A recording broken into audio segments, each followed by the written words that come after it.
एक दिन की बात है। आरोही सुबह पार्क में टहलते हुए जा रही थी। तभी उसे एक रोती हुई बच्ची मिली। आरोही ने उससे रोने का कारण पूछा तो बच्ची ने बताया कि जिस गुड़िया से वो खेल रही थी वह उसी पार्क में खो गई है। आरोही ने उस बच्ची को उसकी गुड़िया ढूंढने का आश्वासन दिया, जिससे वह चुप हो गई। आरोही ने गुड़िया ढूंढने के लिए समय मांगी और फिर दूसरे दिन गुड़िया लाने का वादा करके वहां से चली गई। पर गुड़िया ना तो आरोही को मिली और ना ही उस बच्ची को मिली।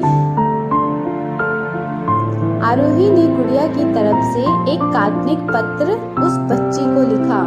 जब वह बच्ची पार्क में गुड़िया पाने की आशा से आई तो आरोही ने वह पत्र उस गुड़िया को पढ़कर सुनाया।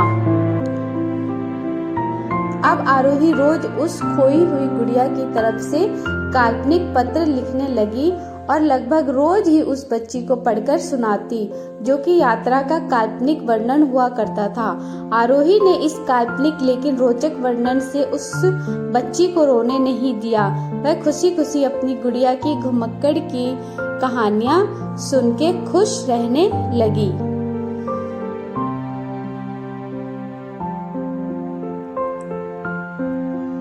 एक दिन जब काफी कहानियां हो गई तो आरोही ने इस गुड़िया को उस बच्ची को लाकर दी। जाहिर है कि वह गुड़िया बदली हुई थी।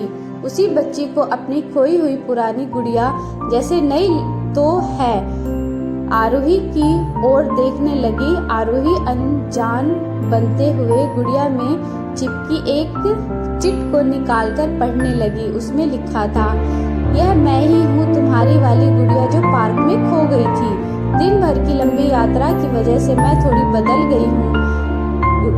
बच्ची ने उस गुड़िया और आरोही पे भरोसा कर लिया। बरसों बाद जब वह बच्ची बड़ी हो गई तो एक दिन अपनी अलमारी में कुछ ढूंढ रही थी तो उसका ध्यान उस गुड़िया पर गया जो आरोही ने उसे दी थी। बचपन की बातें याद करके वह बच्ची हंसने लगी कि आरोही ने कैसे उसका मन बहलाया था। उसे उस गुड़िया पर भी प्यार आने लगा फिर से और वह उसे बहुत गौर से देखने लगी। तभी उसकी नजर गुड़िया की फ्रॉक में छिपे एक छोटे से पत्थर पे गई। उसमें व्याकुलता से उस पत्र को पढ़ने लगी। पत्र में झांपे से यह लिखा हुआ था कि वह चीज जिससे तुम प्यार करती हो कभी ना कभी तुमसे खो जाएगी और जो तुम्हारे पास होगी वही तुम्हारे लिए सच्चे रूप में बनी होगी। भले ही भिन्न उसका रूप हो पर प्यार एकदम खालिस होगा।